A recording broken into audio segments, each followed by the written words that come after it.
fiction. However, what most people don't know is they're actually based on real-life events. And these real stories are wild. And those are what I'm sharing with you today. But before we get into today's stories, if you're a fan of the strange, dark, and mysterious delivered in story format, then you've come to the right place because that's all we do, and we upload 2, 3, even 4 times every week. So if that's of interest to you, please sneak into the like button's house and replace their dish soap with cooking oil. Also, please subscribe to our channel and turn on all notifications so you don't miss any of our weekly uploads. Okay, let's get into today's stories.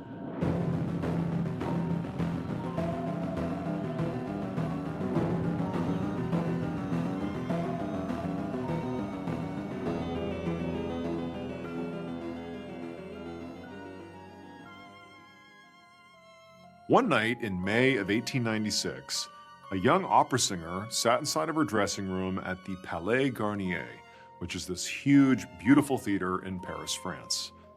A little while earlier, she'd finished a performance of a very famous opera, and now she was getting changed and taking off her makeup. However, as she was doing this, she suddenly heard this sound in the theater that immediately sent goosebumps up and down her body. It sounded like a man was singing somewhere out there, and his voice was very deep and very sad. And really, it wasn't so much the sound of the voice that was so unsettling. It was just the fact that she was hearing anybody in the theater at all. I mean, she should have been alone in the theater. As far as she knew, all of the other performers and crew members had already gone home. So who was this? And so she left her room and she stepped out into the hallway and just began looking around, thinking maybe one of the other opera singers had maybe stayed behind without her knowing. But she didn't see anybody else backstage. And as she listened carefully to, again, this man who was still singing somewhere in the theater, she realized that the voice was actually coming from below her. And this revelation made her go from just being unsettled to being genuinely scared. So before she had ever worked in this theater, she'd actually heard a rumor about this theater. It was said that for the past several years, a man had been secretly living inside of this theater. And apparently, this same man had been horribly injured in a fire at a different theater that was nearby. And now he was, too scared to show his face in public. So he squatted in the basement and the walls of the Palais Garnier and only ever came out at night when he believed he was alone. Now, this woman, this young opera singer, had always assumed that, this was just obviously some legend made up to scare people or maybe even to entice people to come to this theater. But now, standing in the hallway and clearly hearing this strange, sad voice echoing up from beneath her feet, she really couldn't help but feel like maybe this story is true, and how terrifying a thought that was. However, as she stood there listening to this voice, she sort of slowly began to convince herself that maybe it actually wasn't a man's voice. Maybe this was the sound of water moving through the pipes or something like that. I mean, to be honest, the sound was sort of far away. And she's thinking, maybe I'm convincing myself this is an actual person's voice. Maybe it's not. And so she's sitting there listening, and sure enough, after a couple of minutes, she really had convinced herself that, no, this is not a person. This is just like late night sounds the theater makes, and I'm not really here a lot by myself, and I've never heard this before, so this is nothing. And so she quickly, because she told herself she was convinced of this, but deep down she wasn't, but she quickly went back into her dressing room, she gathered up her things, and she left for the night. A few days later, on the evening of May 20th, that same young opera singer was waiting in the wings just off stage. She and the rest of the cast were in the middle of a performance, and she was waiting for her cue to go on stage. But as she was watching the show from backstage, she suddenly saw movement above the stage, way up in the rafters. And she looked up and she saw there was a man in dark clothes who was up there. Now, at first, she thought, maybe this man is a stagehand. But as she continued to look at him, she realized he wasn't doing anything. He was just crouched up there, sort of hiding from everybody else, just sort of staring down at the performance, like he was watching the performance. But then, as this young opera singer is staring up at the sky, he suddenly turned and looked right at her. And this young singer, she had to hold back a gasp because this man's face was obviously just totally disfigured by what appeared to be burn scars. And so terrified, this woman turns, she rushes and grabs a crew member, and she points up into the rafters and says there's somebody up there. But when they both looked up again, the man in dark clothes with the burned face was gone. Now, the young singer, she felt certain that what she had seen just moments before was real. But the crew member was looking at her like, are you sure you saw that? Like, this seems pretty far-fetched. Like, why would anyone be up there? Certainly not some random person. Like, what are you talking about? And so she didn't know what to do, but the show she was in had to go on. About an hour later, the young singer was standing on stage and bowing in front of a crowd of nearly 2,000 people. She and the rest of the cast had just finished performing Act 1, and the young singer had barely made it through the performance because she was still so shaken up by what she had seen backstage, up in the rafters. All she wanted to do was get off stage and spend intermission calming down. But now, even though it was only the end of Act 1, the crowd was so excited and they loved the performance. She had just done so much. They were calling for her, specifically her, to do an encore of her last aria. The singer knew she didn't really have a choice. So she nodded to the conductor and then reluctantly stepped forward and restarted the piece. And as she sang, her anxiety actually began to melt away. She let herself get lost in the music, she closed her eyes, and she belted a high note. But suddenly, she heard this ear-splitting bang, and she opened her eyes just in time to see a brief flash of light. Then she watched in horror as the giant glass chandelier that hung above the audience came crashing down and landed directly on top of a woman, killing her instantly. Police immediately launched an investigation into the falling chandelier, but quickly determined that the whole thing was really just a freak accident. They said that one of the chandelier's candles had caused a small fire, which had melted the cord that held it up and caused it to fall. But the young singer, she didn't believe this, because she'd seen that burned man in the rafters just, less than an hour before the disaster, and she couldn't help but feel like he was to blame. And her theory, as wild as it sounded, actually gained traction. Eventually, a journalist named Gaston Leroux heard about it and started his own investigation. He spent weeks searching for the burned man, even showing up unannounced at the theater at different times of day and night to try to catch him. But he never did.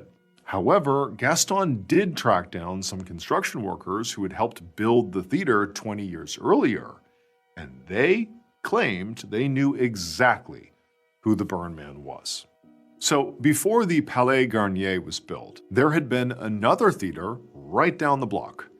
But that theater had been completely destroyed by a fire 20 years earlier in 1873. On the night of that fire, a young pianist named Ernest had been inside the building, working on a wedding march for his fiancée, who was a ballerina at the theater. Out of nowhere, he began to smell smoke, and then before he knew it, flames blocked his only way out.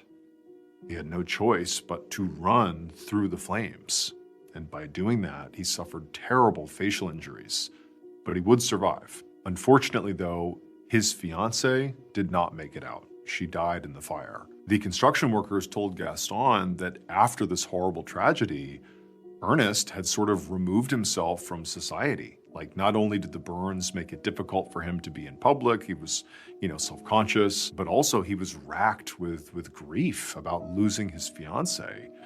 And so they said Ernest had taken refuge in the basement of the Palais Garnier, which at this point was just under construction. And the construction workers said they heard Ernest playing the piano at all hours in this basement, obsessively trying to finish that wedding march for his fiancée. And often while he was doing this, he was screaming and crying out in agony. Now, the workers told Gaston that eventually they stopped hearing Ernest, and they assumed at that point he had left, or maybe even died. Or they said, it's possible they never heard him at all, and they had convinced themselves that they were hearing him down there. They didn't know. But then, after that, performers at the now finished Palais Garnier reported hearing this sad voice singing after hours in the building. And some even reported seeing a scarred man, the scars on his face, creeping around the dark corners of the theater. But when these people would periodically investigate to see where it was coming from and who is that, nobody was ever there. And so after hearing this story from these construction workers, Gaston Leroux, the journalist, was, sort of conflicted in a way. On the one hand, he was sort of disturbed by, these two tragedies separated by 20 years. You have the fire that claimed the life of Ernest's fiancée and, apparently badly hurt Ernest. And then you have this chandelier falling and killing a guest at the theater at the Palais Garnier 20 years later. So that was horrible. That was tragic. But more than that, the feeling that Gaston had was that he felt sort of deeply moved by the story of Ernest's love for his fiancée. Whether or not the story was even true, whether or not he really did go into the basement as construction was being done and, try to finish that song for his dead fiancée. It didn't really matter. It was like that combined with these rumors of there being, this ghost in the theater. It was just kind of moving. The idea that, poor Ernest and his fiancée, that's what stuck out to the journalist. And so ultimately, Gaston ended up writing a book about this story, and the book was then adapted into one of the most famous musicals of all time. Today, Ernest is more often known by the nickname that Gaston Leroux gave him, the Phantom of the Opera.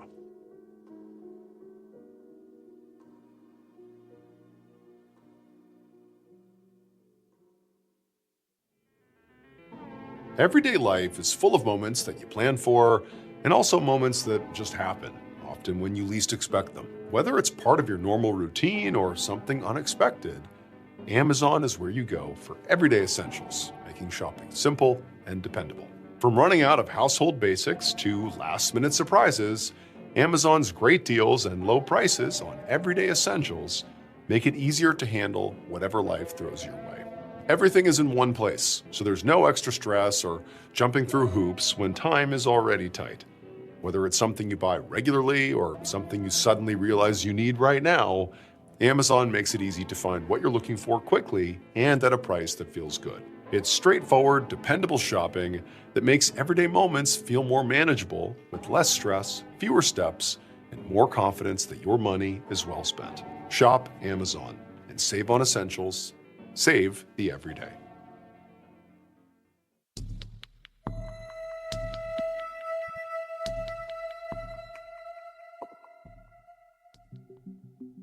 On September 29, 1939, a British intelligence agent walked through the door of the Royal Navy headquarters in London with an envelope tucked under his arm. When he stepped inside, a doorman stopped him and asked to see his pass.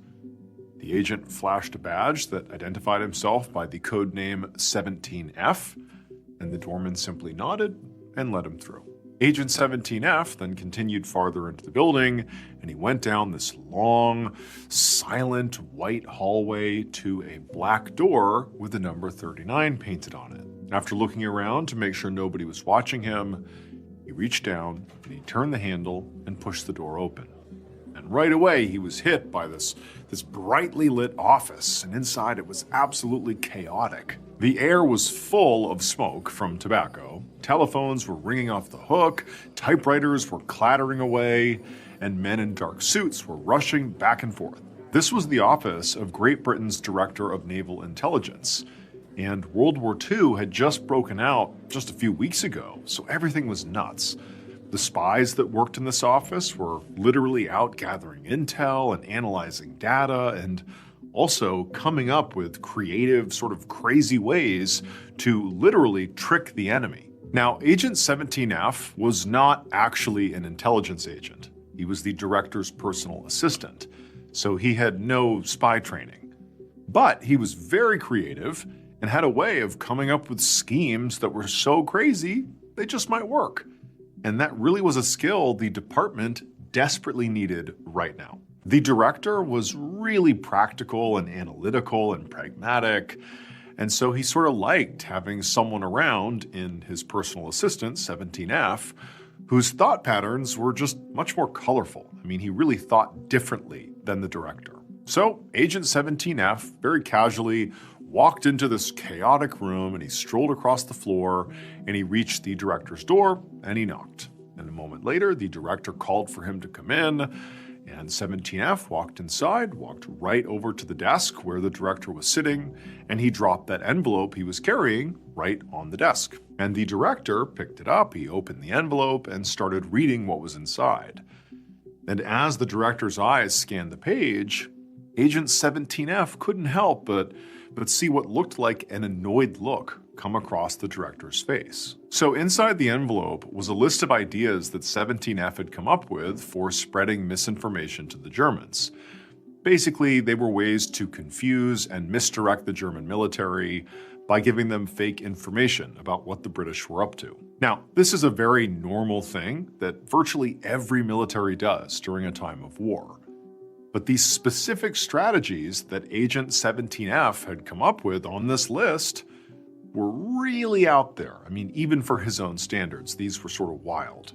For example, on this list, there was included this idea to have the British drop soccer balls covered in reflective paint into the ocean so that enemy submarines would, mistake them for explosives. There was another suggestion to put fake intelligence messages into literal bottles and just set them loose at sea and hope Germans found them. 17F also said he wanted to mail out fake copies of the Times newspaper with made-up news stories and made-up headlines to, again, sort of trick their enemy. And so Agent 17F had been pretty excited to share this list with the director. I mean, he was proud of these ideas.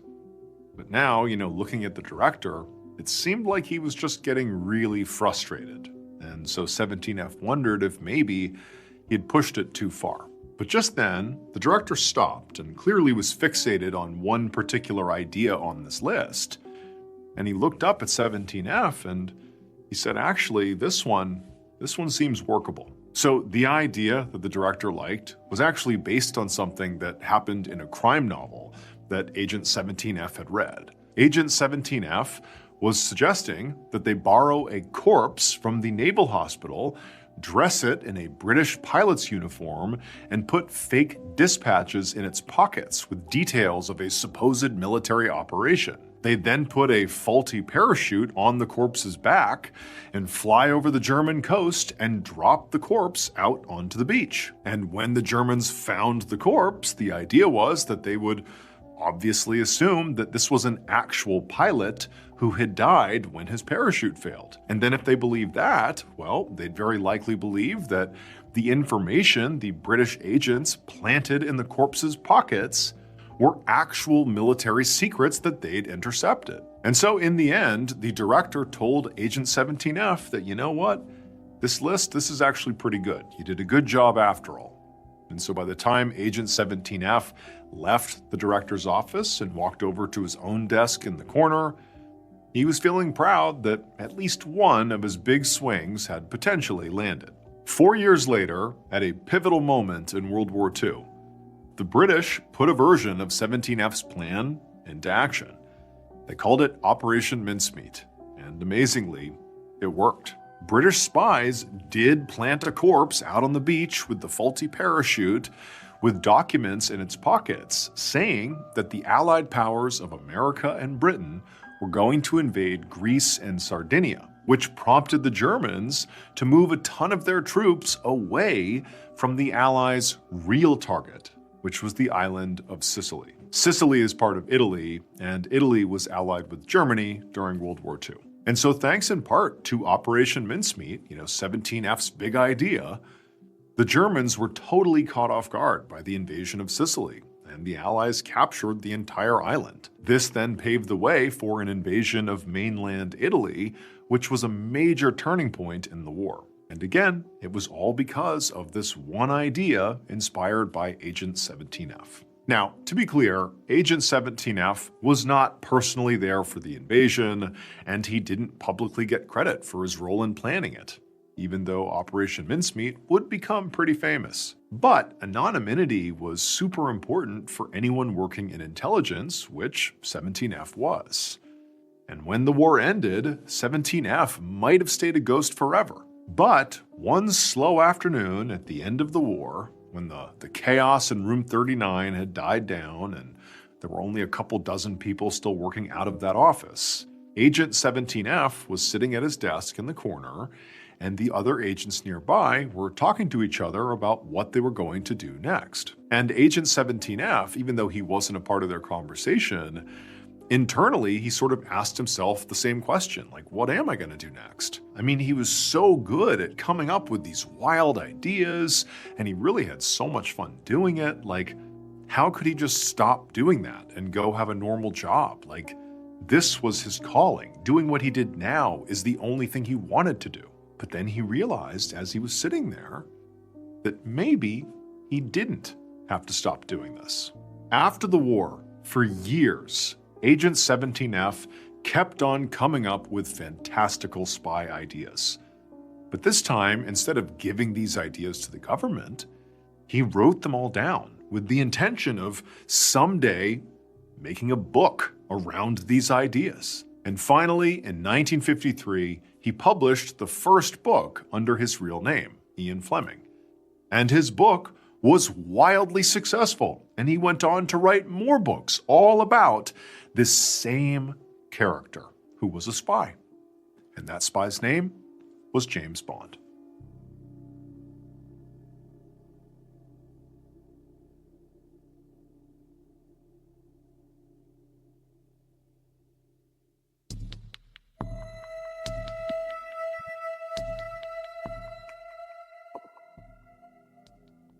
One fall afternoon in 1830, a beaver trapper named Smith and his hunting partner, whose name was Bauman, hiked through the Bitterroot Mountains, which is a section of the Rocky Mountains in southwestern Montana. Now, where they were headed was this remote pond deep in the woods that was rumored to be full of beavers.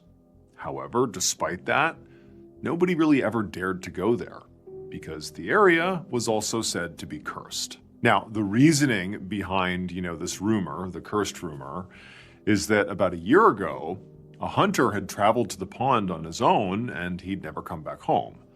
And eventually miners had passed through that area and they found his body, and his body had basically been torn to shreds and actually partially eaten. And so naturally, rumors had begun to spread that, this pond was home to some kind of man-eating monster.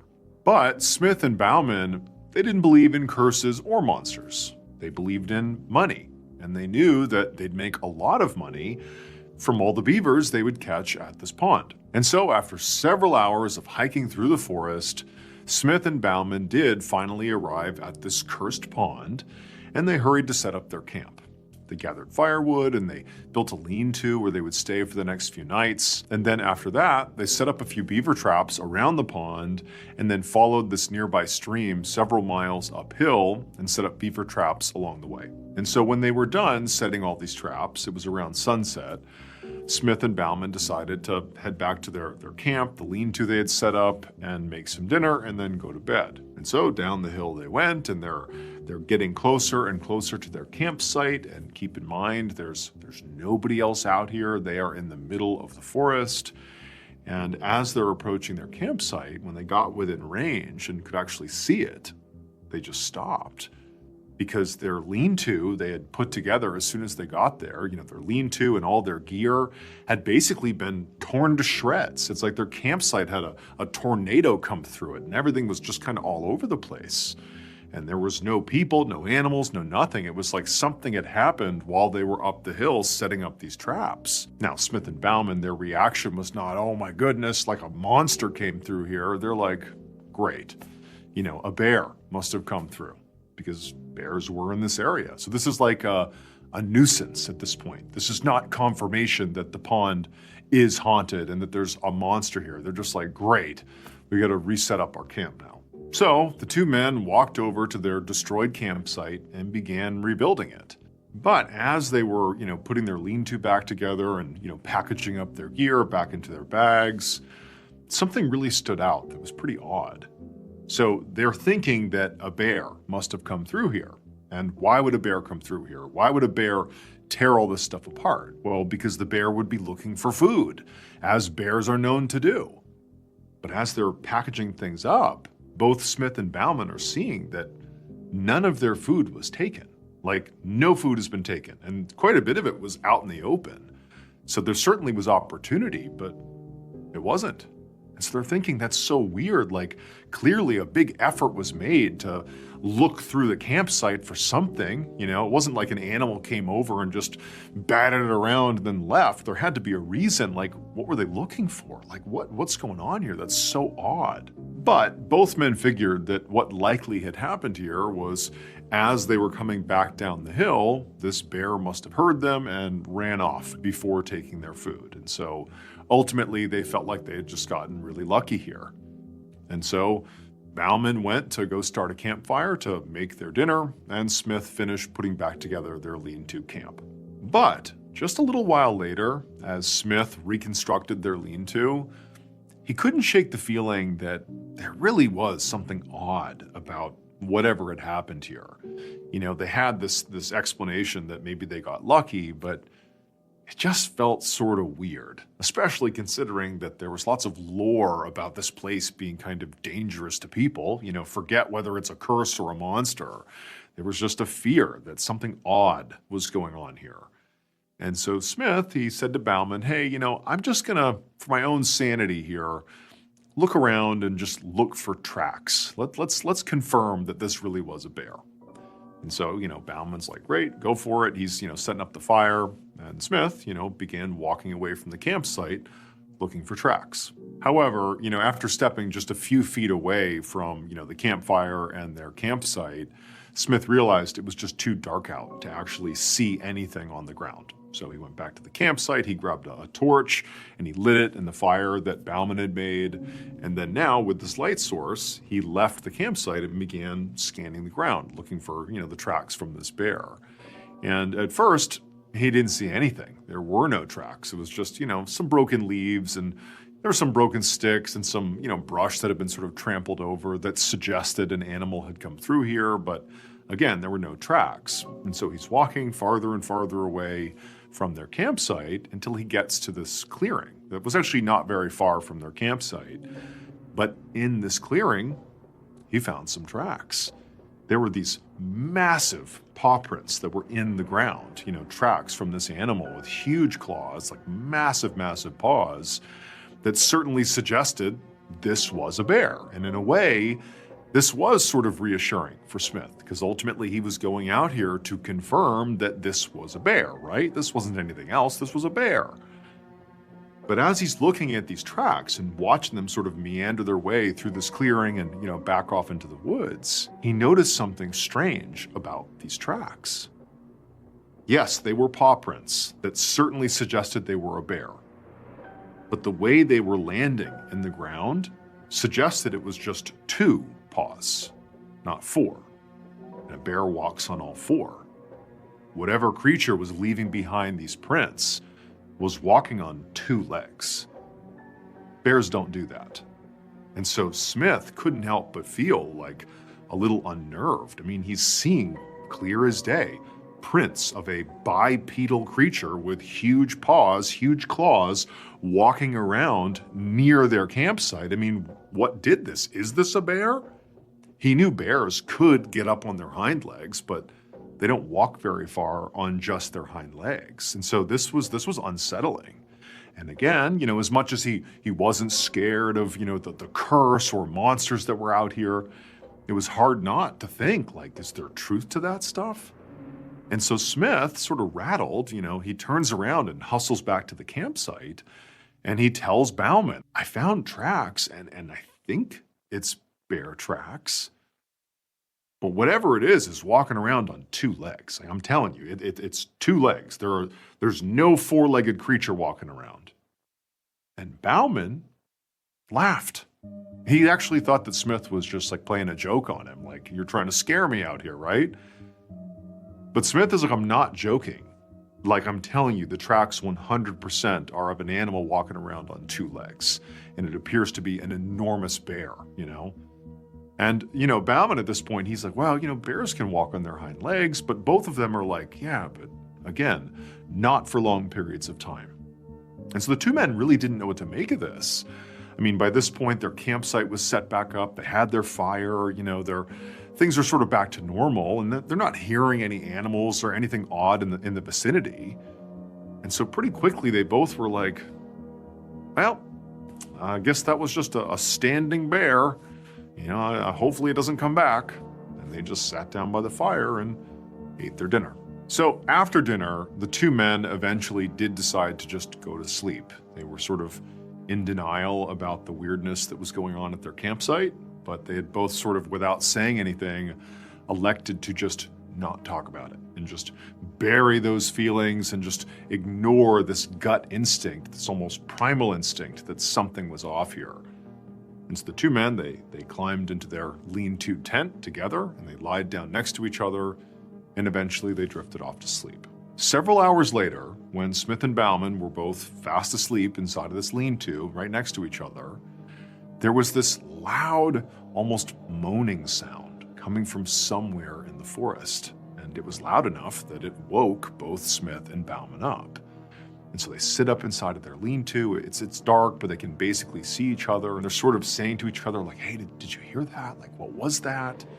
Neither of them knew, but now they're sort of on edge, and they're sitting in their lean-to, obviously thinking about the fact that, this bear or whatever it was had clearly come through here the day before.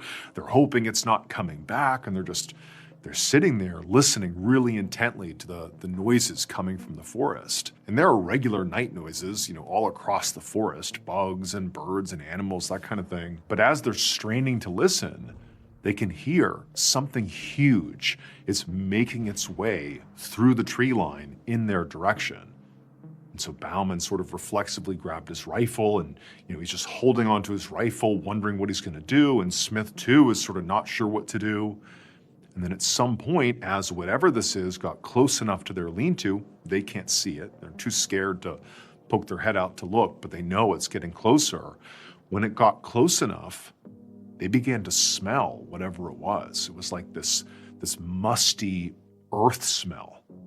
And as the two men are like getting ready to actually make a plan about what to do, like obviously this thing is back, whatever it is, they hear the noise again that woke them up. But now it's literally coming from right outside of their lean-to. And it's this guttural, loud, almost like human moaning sound, but it's definitely not a person.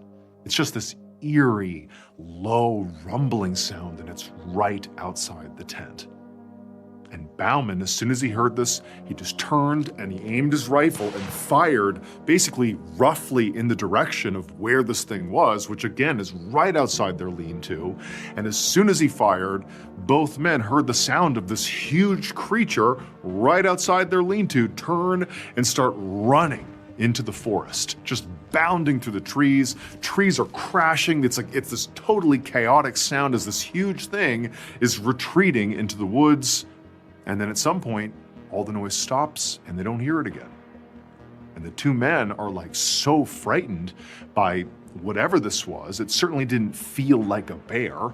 They had not smelled something like that. They had certainly not heard a sound like that. And just the way it was moving, it was so agile and so huge and did sound like something that was walking sort of upright. Like even just the steps it was taking right outside their lean-to, it didn't sound like a typical animal moving around. This was different.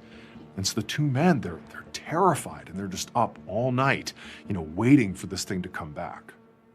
By the time the sun finally rose the next morning, Smith was so anxious and so exhausted that he actually felt sick. He didn't want to leave the campsite because this trip was ultimately about making money and they had not caught any beavers yet, so this was not a profitable trip yet. But if they left now, they definitely wouldn't be catching anything, and this really would be a net loss. However, both he and Bauman both agreed that, whatever kind of creature here kept coming back to their campsite, it certainly did not act, walk, or sound like a bear. Whatever it was, clearly it was dangerous. So ultimately, what Bauman and Smith decide to do is they are going to basically wrap up this trip early, but first, they're going to go check all those beaver traps they had set, both around the pond and up the hill next to that stream. But normally they would do this together, and it would take a really long time to go to each and every trap and check it, and if there was a beaver in there to work through that. So what they decided to do instead, in order to be expeditious and be really quick, is they would split up. It's broad daylight. They figured they were safe here from whatever this creature was, and they would split up, they would divide and conquer, check all the traps, and then meet back at the campsite before it was dark, pack up, and leave. A little while later, Bauman had finished checking all the traps that he was responsible for, and he had come back with 3 beavers over his shoulder, and he was feeling pretty good. He was pretty quick checking his traps. He's thinking, great, our plan's gonna work. I bet Smith is done too. We can pack up and get out of here, hopefully really soon. And so he's walking towards the campsite, and he can see it up ahead. And at first glance, everything looked to be in normal order.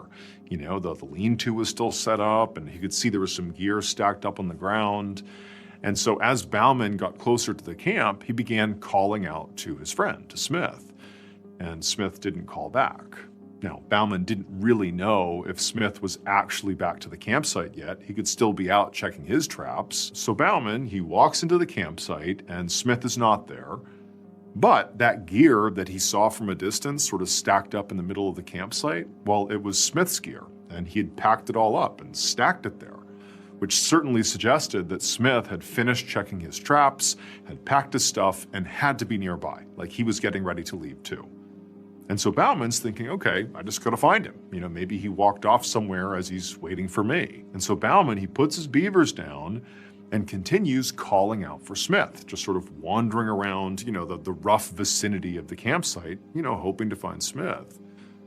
But Smith never calls back.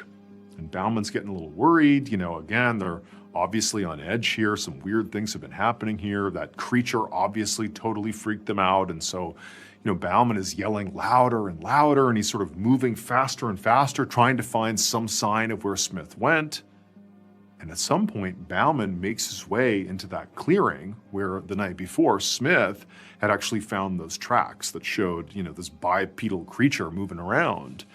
And when Bauman made his way into that clearing, he just stopped. Because the first thing he saw is there was blood all over this clearing. It was like a bloodbath everywhere. And then on the other side of the clearing, sort of draped up against this tree, was like this heap of meat. That heap of meat was Smith. Smith had been absolutely ripped to shreds. Like his body was just destroyed. His limbs were all in different directions. Like he was ripped to pieces. And Bauman, he didn't even have to go over to check to see if he was dead. He was definitely dead. There's no creature in the area. It's totally silent, eerily silent. And Bauman, he's just staring at his friend, wondering, what does he even do? But as he's standing there staring at this just horrific scene, something else clicked. If it had been an animal that attacked his friend Smith, if an animal was responsible for this, it likely would have eaten Smith, or there would have been signs that Smith was eaten by this animal. But Smith had no signs of predation. Smith had no signs that an animal was trying to eat him. His whole body was just ripped apart, like whatever killed him just wanted to kill him and basically fling him around like a toy as he was being killed. And so at this point, almost like instinctively, Bauman knew 2 things. 1, the creature clearly killed Smith. There was no other explanation that made sense here. He didn't understand, why or even how, but the creature had to have done this. And 2, the creature was not a bear. Couldn't have been a bear. There's too many obvious signs that what they're dealing with here is not a bear or really any animal he had ever run into. And then also, sort of a third thing was, Bauman's thinking, I wasn't that far away. Like this horrifically violent attack, it sort of happened silently or just fast enough that, Smith didn't have time to scream. It's like this creature killed almost surgically, despite the sort of gratuitous nature of the scene. And so all that said to Bauman is he needed to leave right now. And so he literally left his friend, he left all the supplies, he just turned and fled. Over the next several decades, Bauman just lied about what happened to Smith. He told people that while they were out there, Smith was attacked and killed by a bear. And the reason he did that and did not tell people that, well, it was some bipedal monster that, wandered the woods and slaughtered my friend, the reason he didn't say that is because he felt like nobody would believe him, that he would look crazy. And that, of course, like he's feeding into this rumor that this particular area is cursed and there's a monster out there. He just didn't think people would take him seriously. So he kept it to himself. That was until about 40 years later when Bauman met this man that he felt like he could trust with his real story. This man was an avid hunter and he was collecting unique stories for a book he was writing about wilderness exploration. And to Bauman, it felt like his story was a fit. So Bauman told him the truth. He told him all about, what they experienced out there and, the fact that he did not believe it was a bear. He felt like it was a monster, if you will. And this man who's hearing this story took Bauman really seriously. He took detailed notes as Bauman was recounting this, horrific thing. And then he ultimately published Bauman's account in his book. In the book, the writer described this creature that Bauman and Smith encountered in the woods as, quote, something either half human or half devil, some great goblin beast. Now, to modern audiences, when you hear the details of the story, the one I've just shared with you, I mean, the monster really sounds an awful lot like Bigfoot, or at least something Bigfoot adjacent. But the writer published this book, published Bauman's account, in 1893, which was more than 60 years before the term Bigfoot even existed. So today, Bigfoot believers cite this book, in particular Bauman's experience, as one of the very first documented accounts ever of a monster that is now ubiquitous. But the writer of this book did not go down in history as, being remembered for documenting Bigfoot essentially for the first time, or at least before anybody knew, what Bigfoot was. No. Instead, the writer would go down in history for what he did 8 years after publishing that book. That was when he was elected as America's 26th president. The writer was Theodore Roosevelt.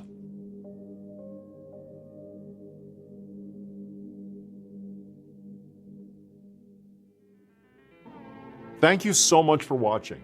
Let me know what you thought of today's episode in the comments. And remember, we have hundreds of videos for you to binge right now. But if you're looking for a recommendation from me of that one video that's worth your time, well, it's this one right here. So give it a watch. All right, until next time, see ya. In June of 1977, 6-year-old Renee Freer lived with her parents and her older siblings in a ranch-style house in a subdivision in Monroe, Connecticut. The road her family lived on was a dead-end loop, only about 30 homes in total, and the back of every property bumped up against thick Connecticut woods that ran for miles. Everyone in the subdivision called Renee by her nickname, Giggles. She had a laugh that you could hear 2 yards over, the kind of laugh adults remembered for decades afterward. She was small for her age with light brown hair, and she was the kind of kid who would knock on a neighbor's screen door and just walk in because that's how the whole neighborhood worked. The kids on that road basically lived outside. They built forts in the woods out of fallen branches. They rode their bikes in long, slow circles around the cul-de-sac. They walked into each other's kitchens for popsicles. The parents on that street knew every single child by name, and they all watched each other's kids without thinking twice about it. Nobody locked their doors during the day. On this particular afternoon in late June, Renee was inside the house with her mother. It was hot, the screen door was open. Somewhere out in the cul-de-sac, kids were yelling. Renee finished whatever she was doing in the living room, walked over to her mom, and asked if she could go out and play. Her mother said yes, the way she had said yes 100 times before. So Renee pushed the screen door open and stepped outside. She walked down the front steps and out into the yard. Her mother could hear her on the porch for a moment, and then the sound of her bare feet on the grass, and then nothing in particular, which was normal because the sound of one kid moving through a yard full of other kids gets absorbed into everything else. Now, somewhere on that road that afternoon, parked along the curb, there was a vehicle that didn't belong to anybody in the subdivision. A couple of the older kids noticed it. One of them later said he thought it was a contractor's truck. They were building a new house at the bottom of the loop that summer, and trucks came and went all the time. Nobody thought twice about it. About an hour later, Renee's mother walked back into the kitchen and started getting things together for dinner. She glanced out at the yard. She didn't see Renee, but she didn't expect to. Renee could be anywhere on that street. She could be at the Henderson's house. She could be at the playset 2 doors down. She could be in someone's basement watching cartoons. Renee's mother stepped out onto the porch and called her daughter's name once. She waited. Nothing came back. So she called it again, louder, this time the way mothers in that neighborhood had been calling kids in for dinner for years. The other kids on the street heard her. A couple of them stopped what they were doing and looked up the road, but there was no answer. That was when she started walking, first to the Hendersons, then to the next house, then to the next. By the time she had checked 5 front doors, 2 of the neighbor moms were walking with her. By the time she had checked 10, the men in the neighborhood were coming out of their garages. The sun was still high. Nobody was panicking yet. They were just looking. 40 minutes in, every father on the road was in the woods behind the houses with a flashlight, even though it was still bright outside. They were calling her name. Giggles, Renee, Honey. The kids who built forts back there knew every trail. They were leading the search. The Connecticut woods in late June are dense, full of green leaves and ferns, and the kind of shadow that swallows sound. Renee's mother went back inside and picked up the phone and called the police. The dispatcher in Monroe took the call. The officer on duty was at the subdivision within minutes because the town was small and the road wasn't far from the station. By the time the first cruiser pulled up, half the neighborhood was outside and the other half was still moving through the trees. A state trooper came in not long after. The search expanded. They were not yet treating it as a worst-case situation. Kids wandered, kids hid, kids fell asleep in basements. The trooper kept telling the parents that 90% of the time, the child is within a quarter mile of the house. That was true. He had said it before in other towns. He had been right every other time.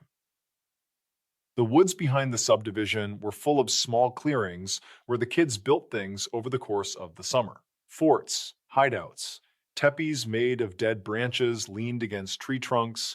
The neighborhood dads knew where some of these were because they had helped build them, or because their own kids had dragged them out to show off the construction. The trooper was moving through one of these clearings when he found the fort. It was a small one, just branches stacked against a tree with a kind of crawl space underneath. The kind of thing a 6-year-old could fit inside. He knelt down. He looked behind it. Renee was there. The trooper keyed his radio. His voice was steady, the way a trooper's voice has to be. He gave the location. He gave the situation. Up at the road, Renee's mother was standing on her own front lawn with 2 of the neighbor women holding onto her arms. And one of the deputies who had just arrived at the scene heard the call come in and turned his back to the women. So they couldn't see his face. The woods went quiet, not all at once, in waves. The men with flashlights were spread out across maybe 40 acres at that point. The news traveled through them in whispers, neighbor to neighbor, father to father. The flashlights stopped moving. The voices stopped calling her name, and then it was just the sound of insects and the wind in the leaves, the way the woods always sound when nobody is moving. She had been struck in the head. The medical examiner would later determine the cause of death to be blunt force trauma. There were no signs of a long struggle. There were no signs that she had been dragged any great distance. The fort she was found behind was less than a 5-minute walk from her own back porch. The investigation started inside that hour. By the next morning, every house in the subdivision had a detective at the door. The state police came in, the Monroe police set up a command post, the FBI consulted. Investigators built a 3-page case file that would eventually grow and grow over the decades, and they did what investigators always do in these situations. They started with the simplest theory.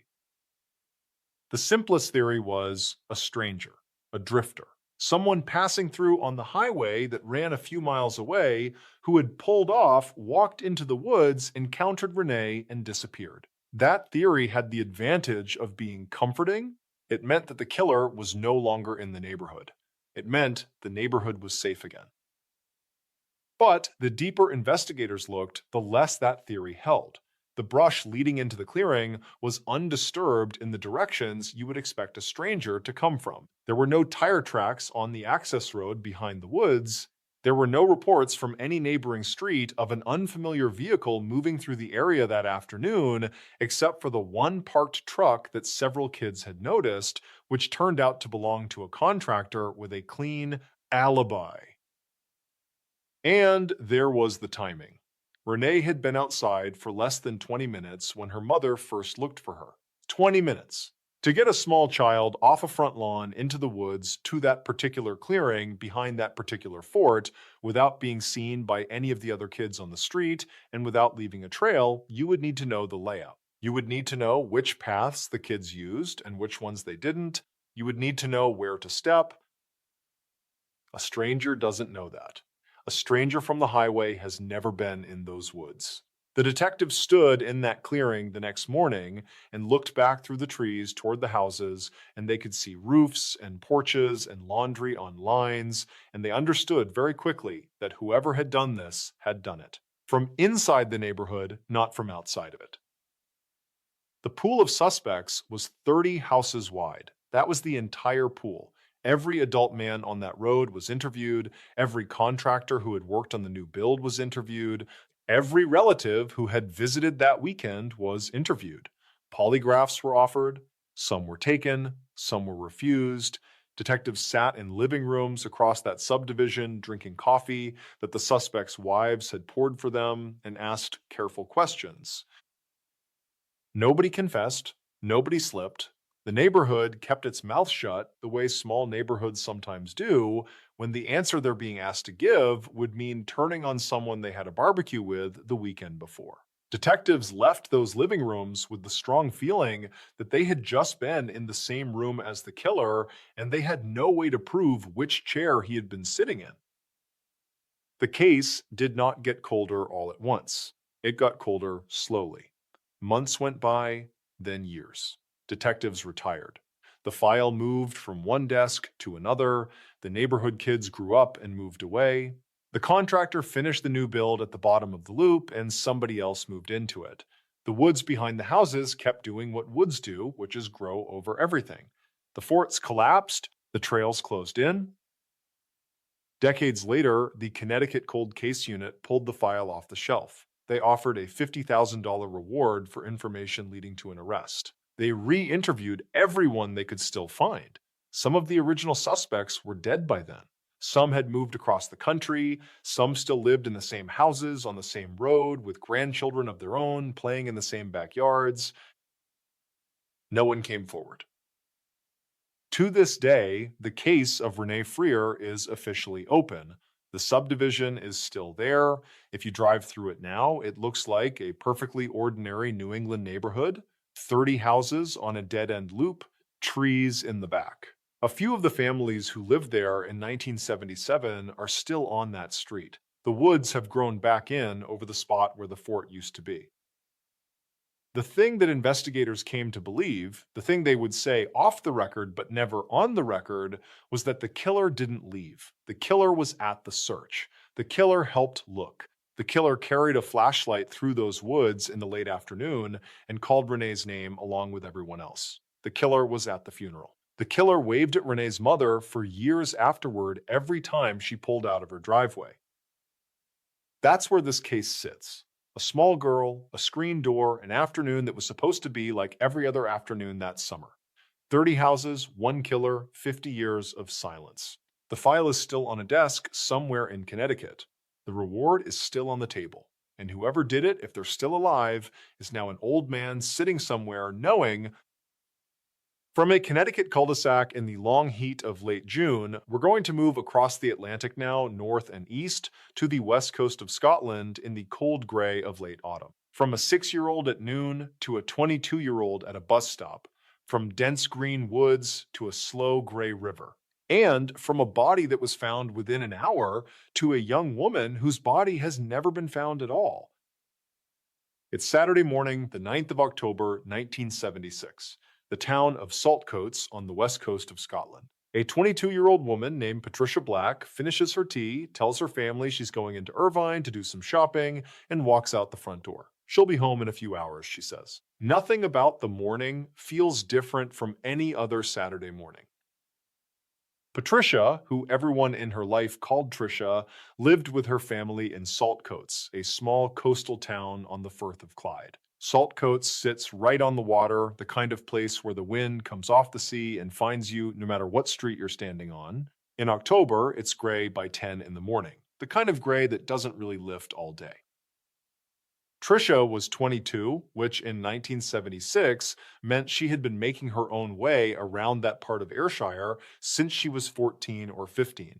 She knew every bus route, she knew every shopkeeper, she knew the names of the conductors on the route between Saltcoats and Irvine because she had taken that bus 100 times before on 100 Saturday mornings just like this one. The plan that day was simple. Take the bus into Irvine, which was about 10 minutes away. Walk through the shops, maybe meet a friend, come home in time for supper. Her mother watched her button up her coat at the door, and there was a small moment where her mother said something about the weather being colder than it looked, and Tricia laughed and said she'd be fine. She left the house in the late morning, she caught the bus, she got off in Irvine, and for the next several hours, witnesses around the town center would later remember seeing her in different places, in a shop, on a corner, carrying a small handbag. Nothing about her movements that day suggested anything was wrong. She was a young woman doing exactly what she said she was going to do. The last confirmed sighting of Tricia Black came in the late afternoon. She was standing at a bus stop on the main road in Irvine, directly across the street from a place called the Turf Hotel. It was a busy spot. Cars going both ways, people coming in and out of the hotel, other people waiting at the same bus stop. She was waiting for the bus that would take her back home to Saltcoats. And then she wasn't there anymore. By that evening, when supper had come and gone and Tricia hadn't walked through the front door, her family started making phone calls. They called her friends. They called the houses of people she might have stopped to visit. They called the shops in Irvine. Nobody had seen her since the afternoon. By late that night, her father drove the route into Irvine himself, slowly looking at every bus stop along the way. The next morning, they went to the police. In a lot of missing persons cases, especially involving young women in 1976, the first reaction from the police was often a kind of soft dismissal. She'd turn up, she'd had a row with a boyfriend, she'd gone to stay with a friend. But the officers who took the report on Tricia Black didn't do that. There was something about the way she had vanished in the middle of a Saturday in the open in a town she knew that did not fit the usual pattern. Within 48 hours, this was not a missing persons case anymore. Strathclyde CID came in. The head of the homicide unit took it over personally. Detectives started canvassing every business near that bus stop, every passenger who might have been on the bus. She should have caught every car that had been parked along that stretch of road that afternoon. They were treating it as a homicide before they even had a body. Tricia had no enemies, she had no history of running off, she had no reason to disappear. Her room at her parents' house was exactly as she had left it that morning. Her clothes were still in the wardrobe. Her bank account was untouched. Whatever had happened to her had happened in the space between the bus stop and the bus in a window of probably less than 10 minutes somewhere across from the Turf Hotel. A week passed. then 2, then a month. There was no body. There was no witness who could place her getting into a specific car. The investigation kept going, but it was running into walls. And then, in the weeks after she disappeared, somebody on the team made the decision to send the police divers into the River Irvine. The River Irvine cuts through the town. It's not a wide river, but it's dark. The water moves slowly. The bottom is silt and stones. And visibility, once you're a foot under the surface, is essentially nothing. The divers worked the river in sections moving downstream from the area near where she was last seen, feeling along the riverbed with their hands because they couldn't really see anything in front of them. And in one of those sections, one of the diver's gloved hands closed around something that wasn't a stone. He brought it up. It was a leather handbag, wet, heavy, dark, with river water. The divers carried it to the bank and laid it out on a sheet of plastic. The first thing the detectives noticed was that the handbag had not simply fallen into the water. It hadn't been thrown. It hadn't drifted downstream. The handbag had been tied. There was twine wrapped around it. And inside the twine, weighing the whole thing down, were stones. Inside the handbag, they found her belongings. The detectives stood at the edge of the river. The water kept moving past them. Nobody said anything for a while. There was a sheet of plastic on the bank with a young woman's handbag laid out across it, dripping. There were divers in wetsuits sitting on the rocks. There were the lights of Irvine in the distance where Tricia had stood at a bus stop on a Saturday afternoon and never made it home. In any normal investigation, the working theory at that point would have been a robbery. Somebody had grabbed the bag, taken the cash, and dumped the rest. But that theory didn't survive contact with the evidence. The bag still had her things inside it. The bag had been deliberately weighted. Somebody had wrapped twine around it and tied stones into the twine. That isn't what a robber does. A robber drops the bag in a hedge and walks away. This was somebody who didn't want her found, and who wanted her belongings found even less. Somebody who had taken the time in the hours after Tricia disappeared to find twine, to find stones, to wrap the bag carefully, to come down to the river and to lower it into the water with the patience of a person who had thought it through. That is not the work of a panicked stranger. That is the work of somebody used to cleaning up. The investigation kept going for years. Detectives interviewed thousands of people. They worked through every man in Ayrshire with a criminal record that involved violence against women. They worked through everyone who had been in the Turf Hotel that afternoon. They worked through every car that had been spotted on that stretch of road. Nothing ever fully closed the loop. The case just kept sitting there year after year in the file room at Strathclyde. Then, slowly across the late 1970s and into the 1980s, detectives in Scotland started to notice a pattern. Young women in central Scotland and the surrounding regions were going missing or turning up dead in ways that had certain things in common. The victims were often bound, often with items of their own clothing. Often the bodies were left somewhere they were unlikely to be found. The man at the center of that pattern was named Angus Sinclair. Sinclair was not somebody Scottish police had to go looking for. He was already in custody for other things by the time detectives started piecing the pattern together. He had a long history of violence. He had been linked eventually to multiple murders, including ones that had gone unsolved for decades. His signature was specific. He bound his victims with their own clothing. He moved them. He hid the evidence carefully. And Sinclair, in the autumn of 1976, had been a regular in the exact area of Irvine where Tricia had disappeared. He drove through that part of the coast. He was known to the towns. He fit the pattern of the case so cleanly that detectives over the years became privately certain that he was the man who had taken her. They could not prove it, but the shape of it was right. The problem was time. By the time the pattern came clear, by the time genetic evidence was something detectives could use, by the time the science had caught up with the case, Angus Sinclair was an old man in a prison cell serving multiple life sentences for murders that he had been convicted of. The clock had run out on the kind of case building that could have linked him to Trisha. In 2019, Angus Sinclair died in prison. He was 84 years old. He never confessed to the murder of Trisha Black. He never said anything about her at all. Whatever he knew about what happened on the afternoon of October 9th, 1976, he took with him. Trisha's body has never been found. If you stand on the road in Irvine today, across from where the Turf Hotel used to be, you can still see the bus stop. It's not the same bus stop. The town has changed. The hotel itself has changed names and owners over the decades, but the location is the same.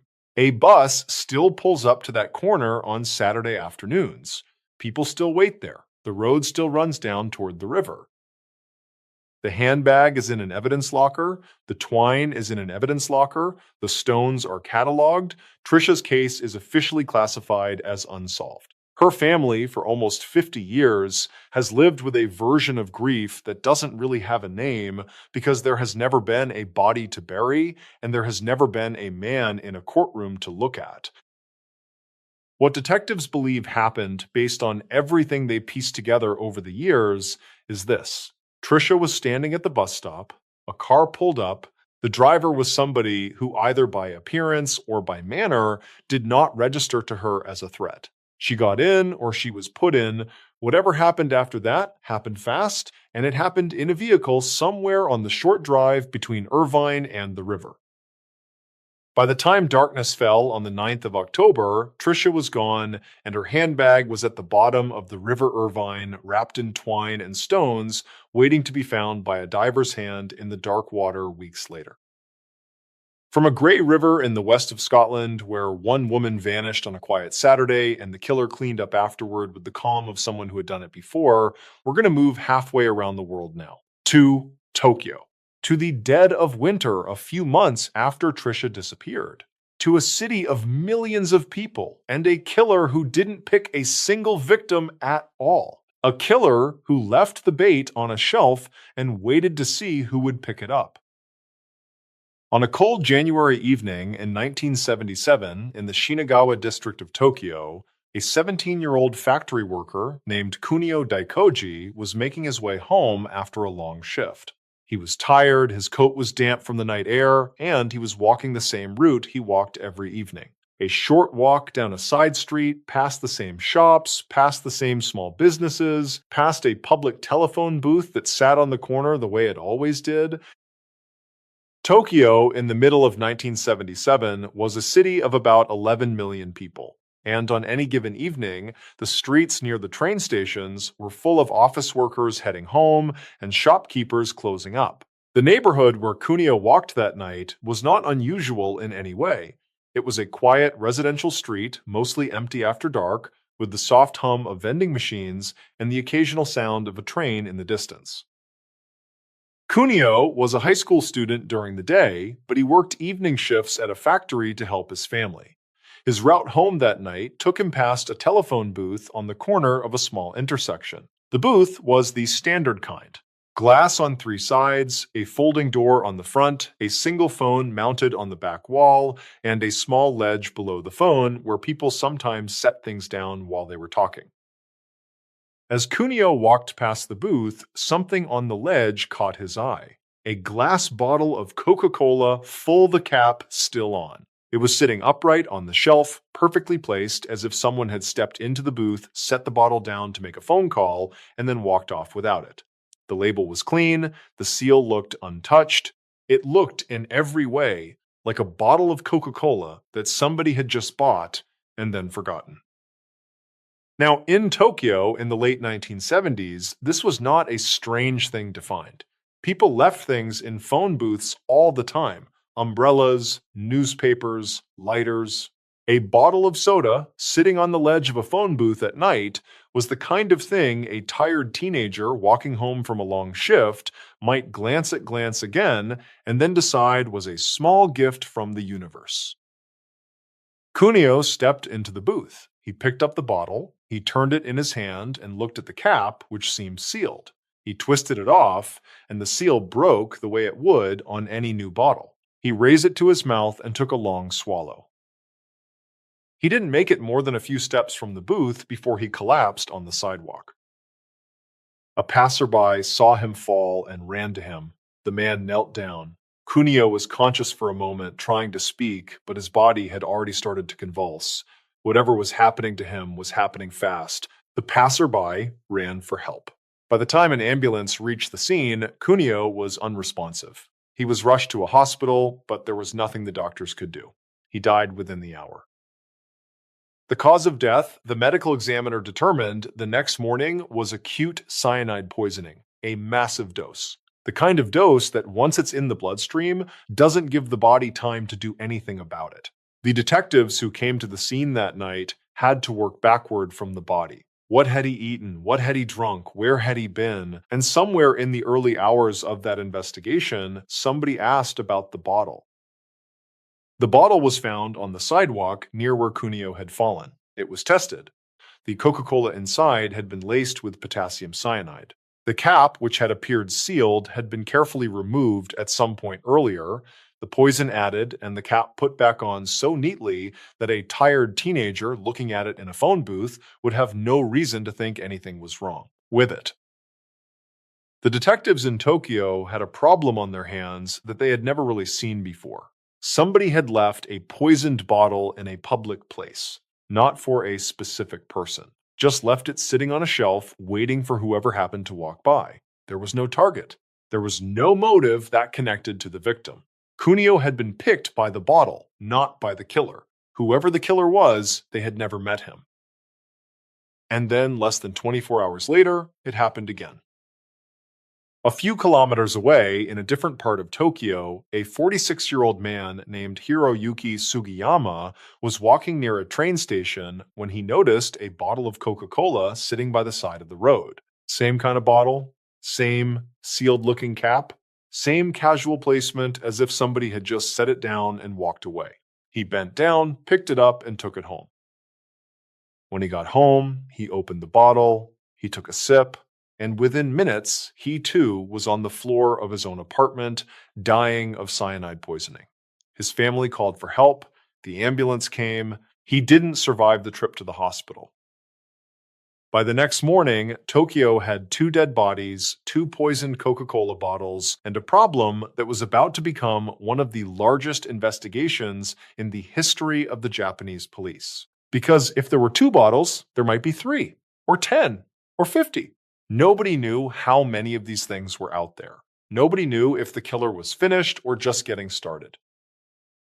The Tokyo Metropolitan Police pulled in every available officer. They started a citywide sweep. Officers walked through every public space they could think of, checking telephone booths, checking vending machine areas, checking the small ledges and corners of train stations, looking for any unattended bottle of anything. Public service announcements went out across radio and television telling people in plain language, do not pick up bottles you find in public places. The fear that moved through Tokyo in those first few days was unlike anything the city had felt before. It wasn't the kind of fear that comes from a specific killer with a specific pattern. It was the fear of randomness. The fear that the threat had no face, no preference, no method beyond placing a bottle on a shelf and waiting. The killer didn't have to be anywhere near the victim. The killer could be home in bed when the victim died. Investigators worked the bottles themselves. The cyanide was traced as far as it could be traced to industrial sources. Many factories in Japan in 1977 used potassium cyanide in their processes. The substance was not easy to get if you weren't in one of those industries, but it wasn't impossible either. Detectives started building lists of every person in the greater Tokyo area who would have had access. That list, by the end, ran into the thousands. They studied the bottles, they studied how the caps had been removed and replaced, they studied the placement of where the bottles had been left. Both bottles had been set down in spots that maximized the chance that an ordinary person walking past would notice them and pick them up. Not hidden, not thrown away, placed, like an offering, like bait.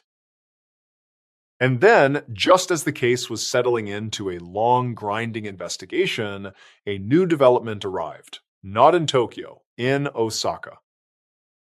In early February of 1977, several weeks after the Tokyo deaths, boxes of chocolates began appearing in public places around Osaka. Train stations, park benches, the kind of small gift boxes that in 1970s Japan were extremely common. Wrapped, presentable, the kind of thing you might assume somebody had dropped on their way home from work. Some of the boxes were picked up, some were opened, some of the chocolates inside were tested. They were laced with cyanide. Whoever was doing this had escalated or expanded. The same modus operandi, but in a new city with a new method. And then, attached to one of the boxes, investigators found something they had not seen before. A note, typed on a small piece of paper, stamped at the top with a rubber stamp. The note mocked the Japanese people. It called them proud and ugly. It did not give a name, it did not give a demand, it just taunted. This changed the case entirely. Now there was a voice. Now there was personality. Now there was the suggestion of motive, even if the motive was incoherent. The detectives in Osaka and Tokyo started comparing notes. The same person was almost certainly responsible for both the bottles and the chocolates, but the note, instead of helping them narrow the search, opened it up. Because now they were not just looking for a poisoner, they were looking for somebody with a grievance large enough to murder strangers about it. The investigation went on for years. The detectives analyzed the rubber stamp on the note. They identified the manufacturer. They traced where that particular stamp had been sold. They studied the typewriter used to type the message. They studied the handwriting on the addresses of any related materials. They built psychological profiles. They monitored public spaces. They followed thousands of tips from the public. None of it ever closed in on a single person. The bottles stopped. The chocolates stopped. After a few weeks, the wave of poisonings simply ended with no announcement, no final note, no resolution. Whoever the killer was, they had made their point, whatever the point had been, and they had stopped. Some investigators believed the killer had been frightened by the scale of the response. Some believed the killer had finished what they had set out to do. Some believed the killer had simply died of natural causes at some point in the years that followed. In Japan in 1977, the statute of limitations on murder was 15 years, which meant that by 1992, even if the killer was identified, they could no longer be prosecuted. The clock ran out. The case is now legally closed in the sense that no one can ever be charged for it. It remains open in the sense that no one has ever been named. What investigators came to believe is that the killer was almost certainly one person working alone with access to industrial-grade cyanide, with a working knowledge of how to remove and replace bottle caps, and with a grievance against society broad enough and abstract enough that the specific victims simply did not matter. The bottles were the message, the chocolates were the message, Kunio Daikoji and Hiroyuki Sugiyama and the others who survived but were poisoned were not chosen. They were just the people who reached out their hand. Tokyo changed after that winter. Vending machines were redesigned, bottles started being sold with tamper-evident seals.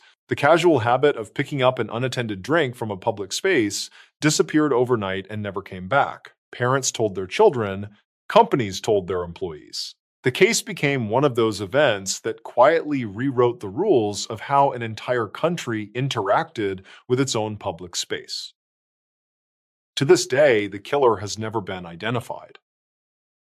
From a winter in Tokyo, where the danger sat openly on a shelf and the victims chose themselves, the next trail leads to somewhere much colder and much quieter. A small college campus in rural Quebec in the autumn of 1978, a young woman who walked out of her dormitory one night and did not come back, and a family who would spend the next 30 years being told over and over that nothing was wrong until the spring thaw made it impossible to keep saying so. It's the evening of November 3rd, 1978. The campus of Champlain Regional College in the small town of Lennoxville in the eastern townships of Quebec.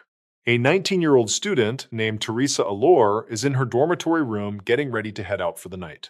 She tells a friend down the hall that she'll be back later. She picks up her keys. She closes the door behind her. That door closing is the last confirmed moment anyone in Teresa's life can point to. After that, the trail goes dark. Teresa was a first-year student. She had grown up in North Carolina and in Ontario, the daughter of a family that moved around for her father's career. She was 19 years old. She was bright, quiet, a little reserved, the kind of student who showed up to class and did the work without making a fuss about it. She had been at Champlain for only a few months when she disappeared. Lennoxville in early November is a place that has already given up on autumn. The leaves are mostly down, the temperature drops below freezing at night. The campus sits in a rural part of Quebec, surrounded by fields and back roads and small woods, the kind of landscape that looks beautiful in the daytime and turns into a wall of black after sunset. The college residence where Teresa lived was a converted convent a few kilometers from the main campus. That night, when Teresa didn't come back to her room, none of her friends thought much of it. College students stay out, they sleep at a friend's place, they go home for a long weekend without telling everyone. The first day, she was missing, no alarm bells went off. The second day, people started to notice. By the third day, her friends had begun asking around. By the end of the week, somebody finally called her parents. Her parents, Bob and Yvonne Allor, drove up to Lennoxville from where they were living at the time. They went to the school, they went to the residence, they asked the administration to call the police. And what they ran into almost immediately was a wall. The administrators at the college told them gently but firmly that Teresa had probably just run away. College stress, first year away from home. A lot of students did this. She would turn up in a few days, embarrassed, and everything would be fine. The local police, when they were finally brought into the picture, gave the family essentially the same answer. Young woman, probably ran off, probably with a boyfriend, probably will be back. Bob Allor did not believe them. He knew his daughter. Teresa was not the kind of person who would vanish without telling anyone. She was not in a fight with her family. She had not been struggling at school in the way the administrators suggested. She had no boyfriend that anybody knew about. And she had left her belongings in her dorm room, her books, her clothes, her wallet. But the family was told over and over by the school and by the police to wait, to give it time, to trust that she would come back on her own. There was no real search. There was no canvassing of the surrounding fields. There were no police divers in the small river that ran near the residence. There was no investigation in any meaningful sense of the word. The official position was that Teresa Allor was a runaway, and runaways are not crime victims. So the family waited, and the winter came down on Quebec the way it does, hard and complete, and the fields around the residence froze under a meter of snow, and the back roads turned white, and the small drainage ditches along those roads filled up with ice. Whatever had happened to Teresa was now buried under the season itself. Nothing was going to surface until spring. Months passed. November turned into December. Christmas came and went without her. January, February, March. The family kept calling. The school kept telling them the same thing. The police kept telling them the same thing. Bob Allor would later describe that winter as a kind of slow drowning where everyone around him kept insisting that nothing was wrong while he knew in a place beyond argument that something was very wrong. In early April of 1979, 5 months after Teresa had walked out of her dorm room, the snow in the eastern townships started to thaw. The fields softened. The drainage ditches along the back roads began to open up. The ice receded. And on one of those back roads, a few kilometers from the Champlain residence, a passerby looked into one of those ditches and saw something that should not have been there. It was a body, face down, in the shallow water at the bottom of the ditch, wearing almost no clothing. The police came out. They identified the body within a short time. It was Teresa. The ditch where she was found was less than 2 kilometers from the residence she had walked out of in November. 2 kilometers. In a straight line, you could almost see one from the other on a clear day. For 5 months, while her family had been told she was a runaway, while the police had been telling them to be patient, her body had been lying in a ditch beside a road that any officer doing even the most basic search would have driven past. What happened next compounded the failure. The initial investigation of the body and the scene was, by any modern standard, badly handled. The crime scene was not properly secured for long enough, evidence was lost. The autopsy, when it was performed, did not include the kind of detailed analysis that would have given investigators much to work with. And then, before the family even had time to bury their daughter, the police floated a theory that hit Bob and Yvonne Allure like a second loss.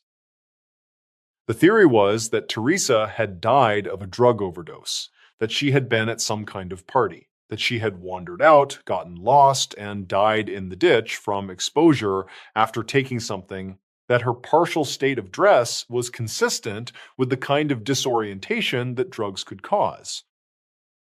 There was no evidence for any of this. None. Teresa had no history of drug use. There was no witness who placed her at any party that night. There were no drugs found in her dorm room. There were no drugs found in her belongings. The autopsy did not confirm an overdose in any conclusive way. The theory existed because it was a tidy explanation, and tidy explanations have a way of becoming the official version when nobody wants to do the hard work of looking deeper.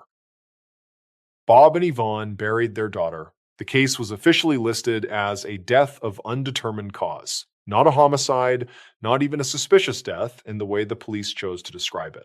Just a young woman who had died in a ditch in circumstances they declined to investigate further. The file was closed in everything but name. Years went by, then a decade, then two. Teresa's older brother, John Allure, grew up. He went to school, he started a career, he had children of his own, and the whole time in the back of his mind, there was the case of his sister. The official version of what had happened to her had never sat right with him or with his parents, and as he got older, he started to push back on it. Not with anger, with research.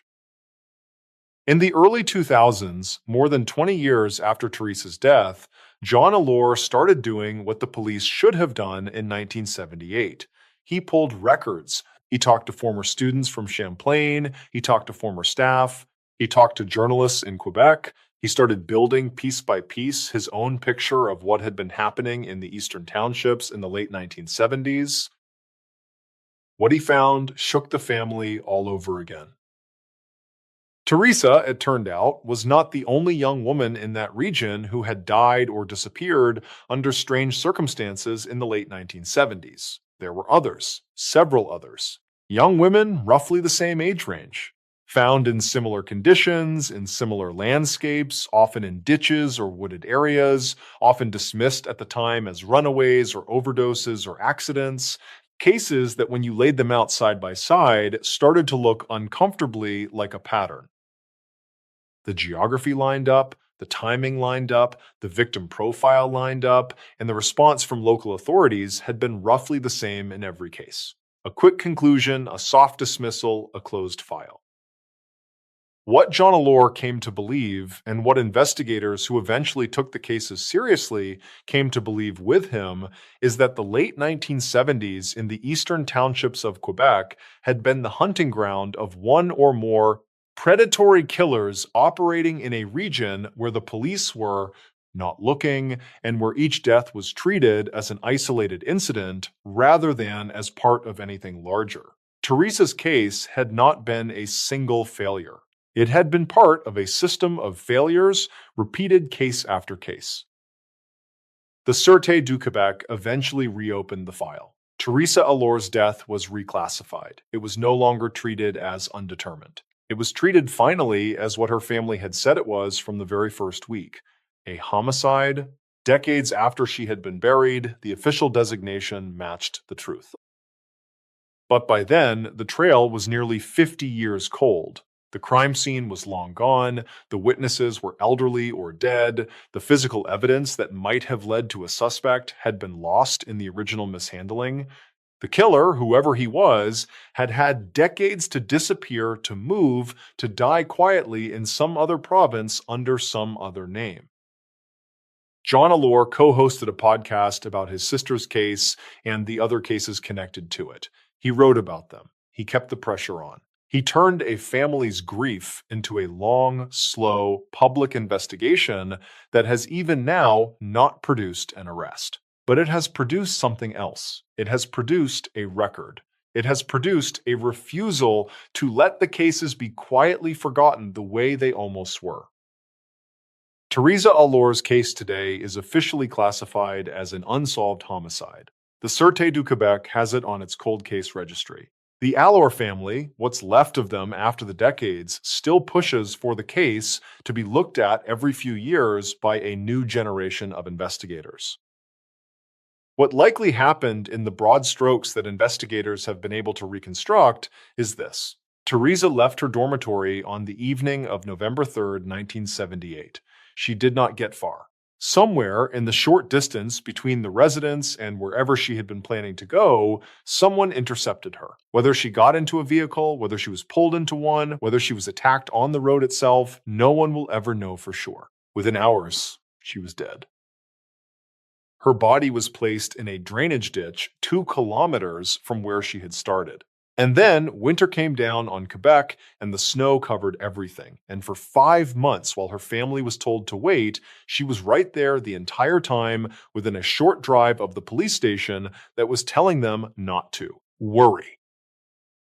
From a frozen field in Quebec, where the season itself helped a killer hide, and the people in charge helped him even more, the next trail leads to a stretch of West German highway in the spring of 1977. A bright yellow delivery van, a familiar route, and a group of men standing in the road in uniforms that at a glance looked exactly like the ones they were supposed to be. From a stretch of West German highway where a uniform and a checkpoint were all it took to stop a man in the middle of his ordinary workday, the next trail leads to somewhere warmer, brighter, and far more exposed. To Rio de Janeiro in the summer of 1977. To a young woman from a wealthy family, a party in one of the city's most beautiful neighborhoods, and a worker on a cliffside who happened to be looking out at the road at exactly the wrong moment. It's the late evening of July 23, 1977, in the Leblon district of Rio de Janeiro, Brazil. Inside a luxury apartment high above the streets, a party is in full motion. The lights are warm. The music is loud enough to carry out onto the balcony. A 21-year-old woman named Claudia Lesson Rodriguez is somewhere inside the apartment, surrounded by people her own age and people much older than her, all of them moving through rooms that look out over the lights of one of the most beautiful coastlines in the world. Claudia came from an upper-middle-class family in Rio. Her father was a respected figure in the city's professional class, and the family lived the kind of life that put Claudia in the same social circles as the children of the very wealthy. She was 21 years old, slim, with long dark hair, the kind of young woman whose photograph would later run on the front page of every newspaper in Brazil. She was also, by the accounts of those closest to her, dealing with a quiet depression that her family had been trying to help her through. That summer, the social scene in Leblon was at the center of everything that mattered in Rio. The neighborhood sits between the mountains and the Atlantic, and in 1977, it was where the city's young heirs and their friends gathered in the kind of apartments that had marble floors and balconies that ran the length of the building. Claudia moved in those circles. She knew the people who threw the parties. She had been to apartments like this one many times before. On the night of July 23rd, she went to one of those parties. She had told her family she was going out. She had not given them a specific address. She had not given them a time she would be home. That was not unusual for a 21-year-old in Rio in that era, and it would not have raised any concern at all if she had simply walked through her own front door later that night the way she had on 100 nights before. But she did not walk through her own front door later that night. Somewhere inside that apartment in Leblon, in the hours between the party reaching its peak and the city's first light, something went wrong. Exactly what happened inside those rooms, who was there, who saw what, who did what, would become one of the most fiercely disputed questions in the history of Brazilian crime journalism. The version that the investigators would eventually piece together is this: Claudia was assaulted inside the apartment. By the time the assault was over, she was dead. What happened next was not panic, it was a decision. The people inside that apartment, or at least two of them, agreed on a plan. They wrapped her body, they carried it down through the building out to a vehicle in the street, and they put her in the car. And then, in the very early hours of the morning, they drove the car along Avenida Niemeyer, the scenic road that hugs the cliffs above the ocean between Leblon and the neighborhoods to the south, looking for a stretch where the road was empty and the rocks below were steep enough to do the job.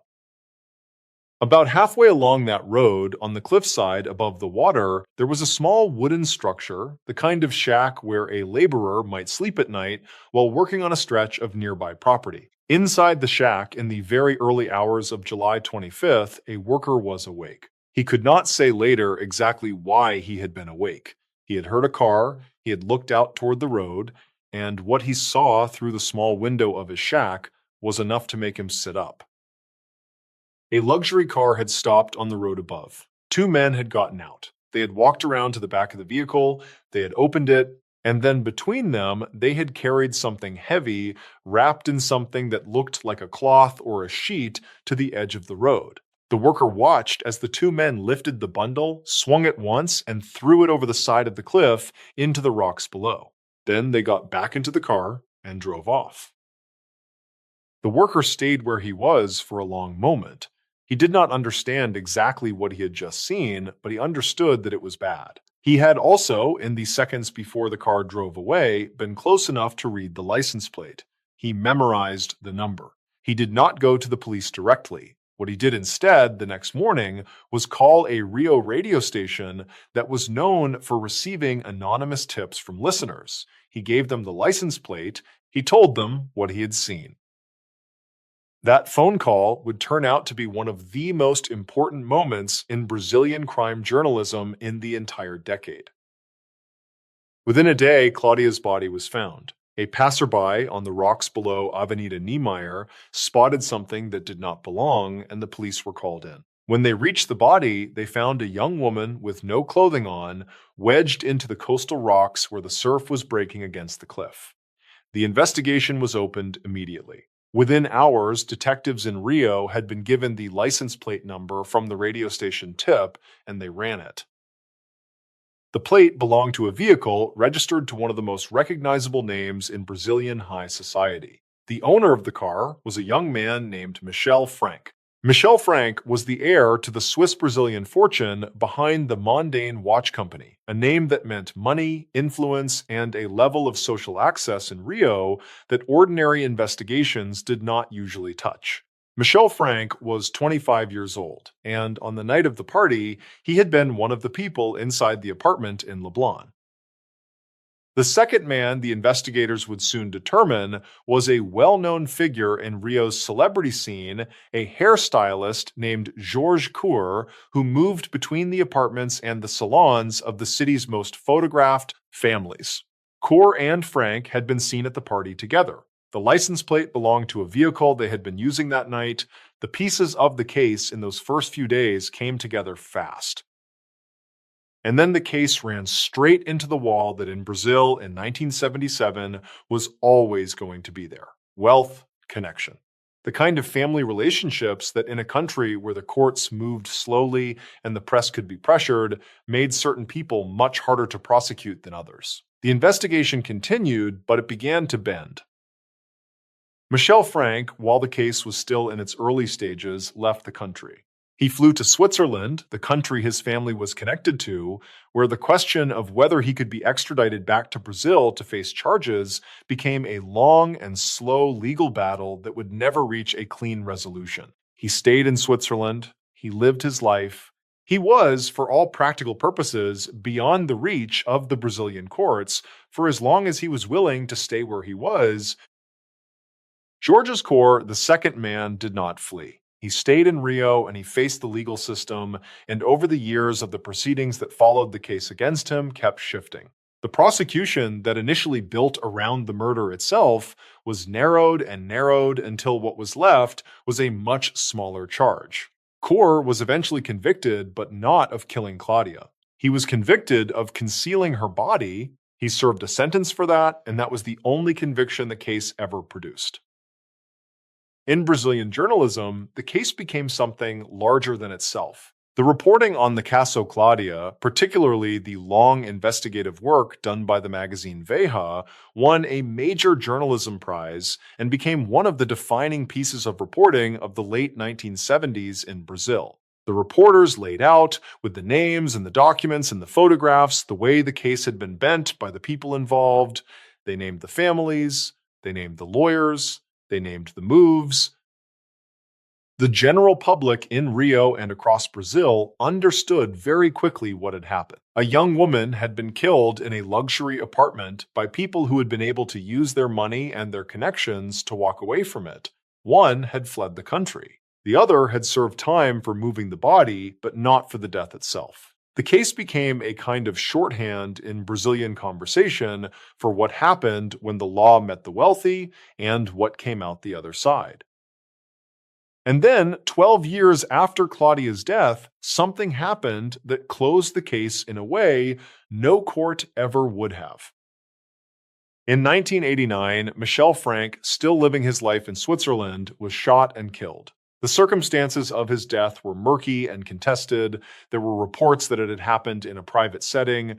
There were reports that it was related to a personal dispute. There were reports that it was something else entirely. What was not in dispute is that he was dead, that he was 44 years old.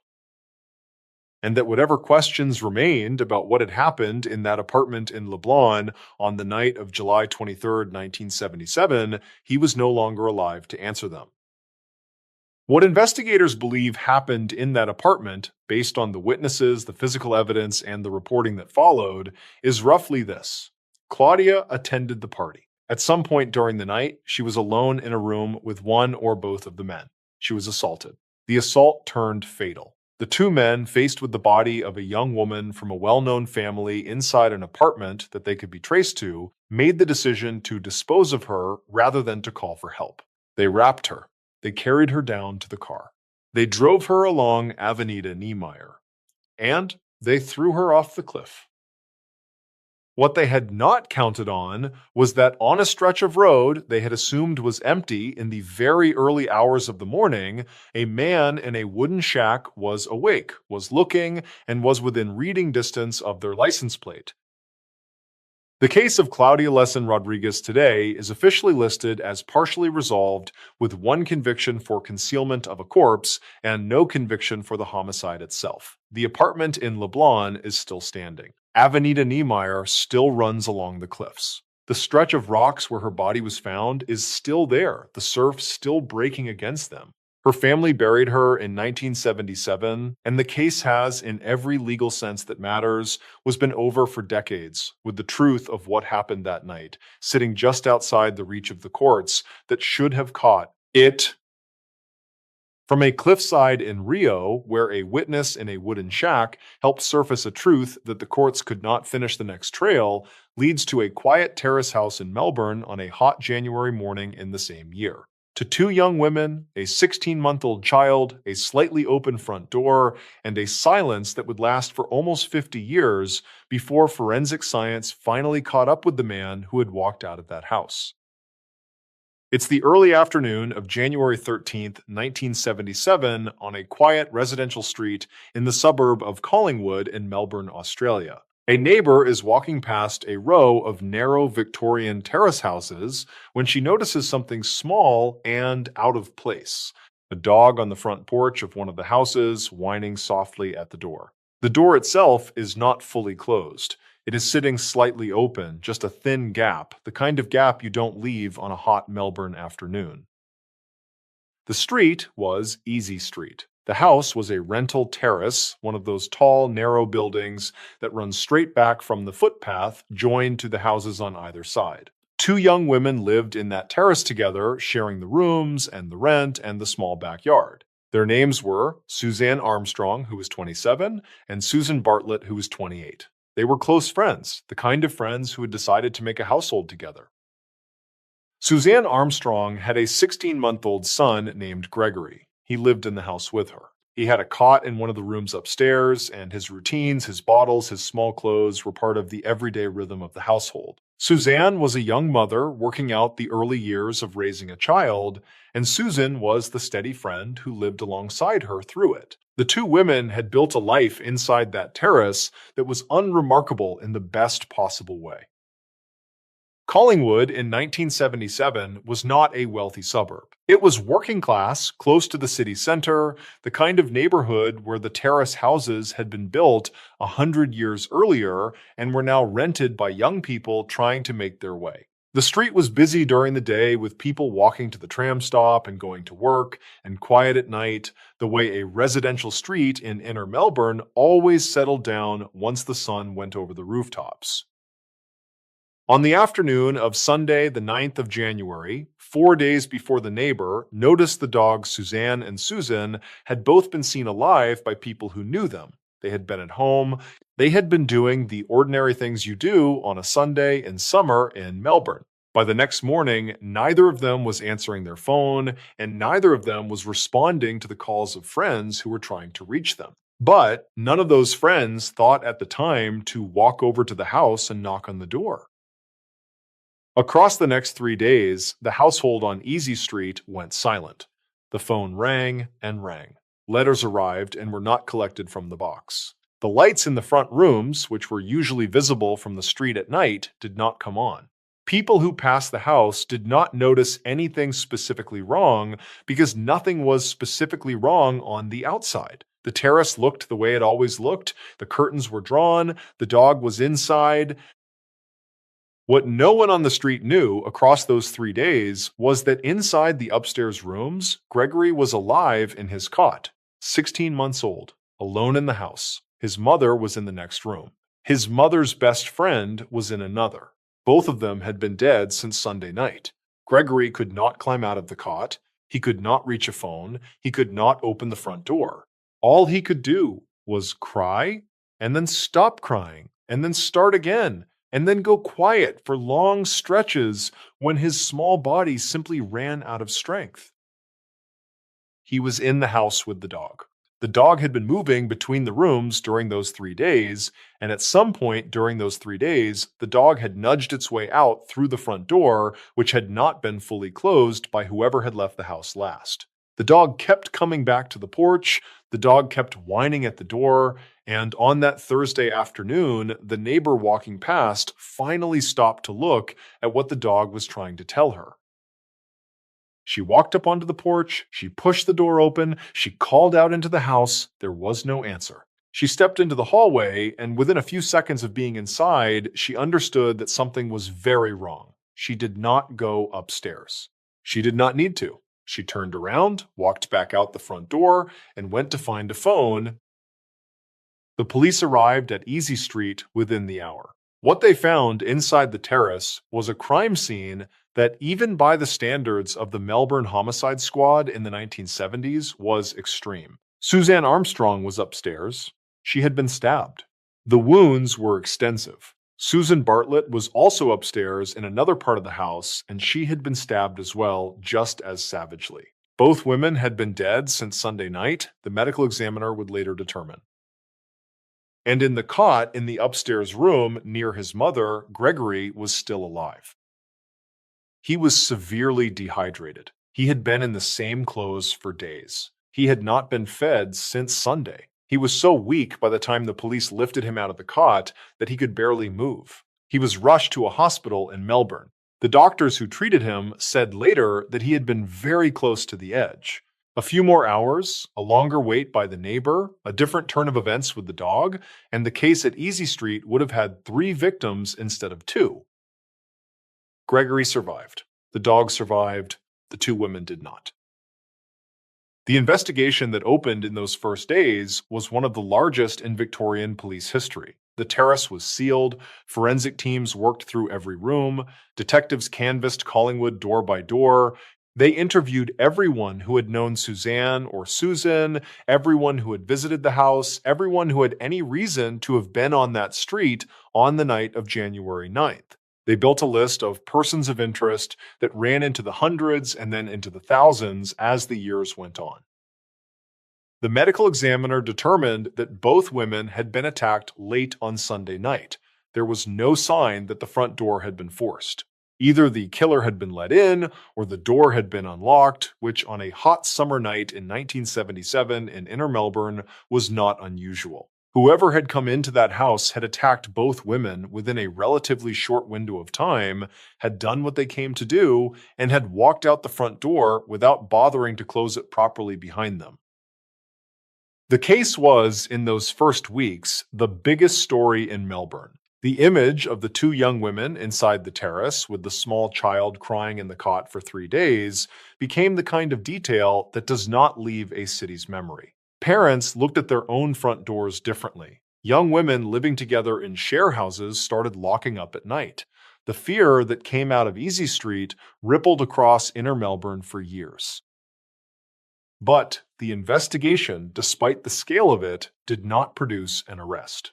The detectives had physical evidence from the scene, including biological material that they preserved carefully, even though in 1977, the science to do anything with it did not yet exist.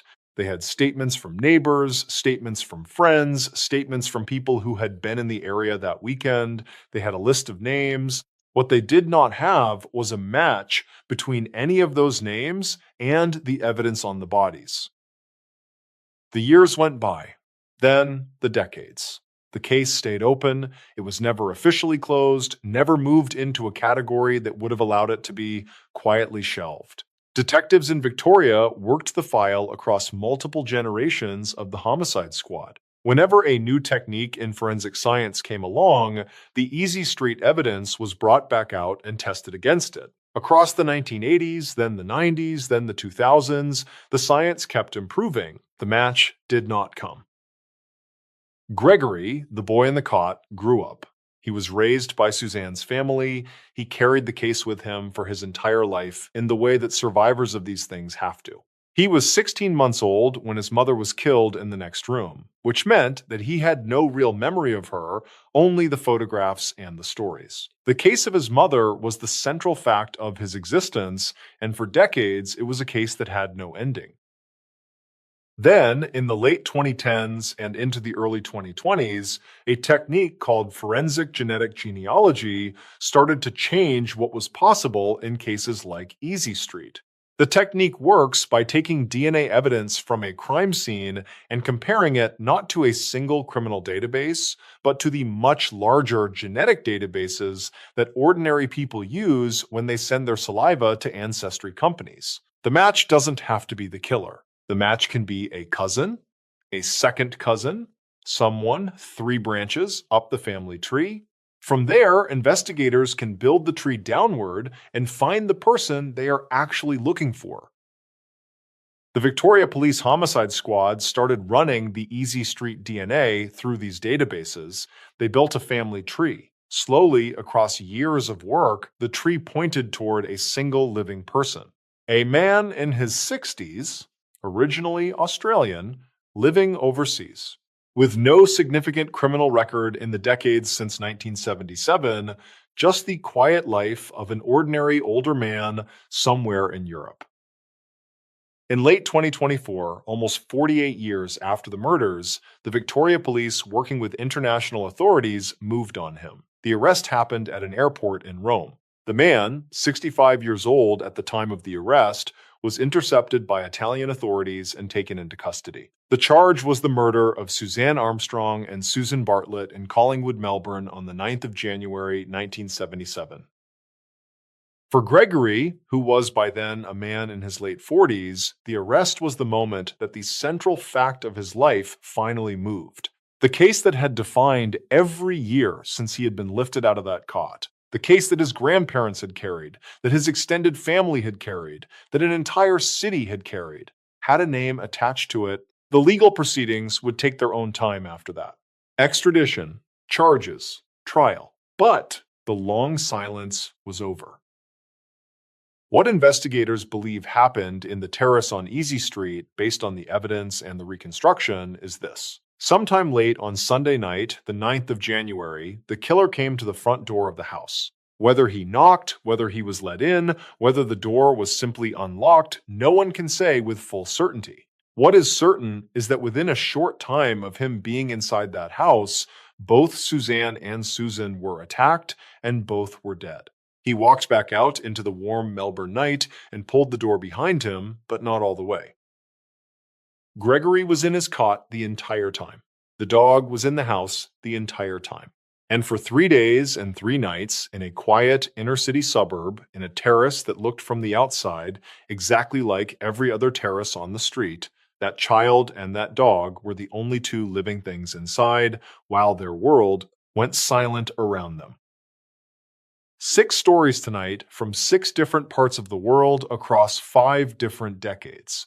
A 6-year-old in a Connecticut subdivision, a young woman at a bus stop in Scotland, a teenager picking up a bottle in Tokyo, a college student in Quebec, a heiress in Rio, 2 friends in a Melbourne terrace with a 16-month-old child surviving in a cot beside them. Different countries, different languages, different decades. And yet, if you sit with them for a while, you start to notice that they are all telling you the same few things.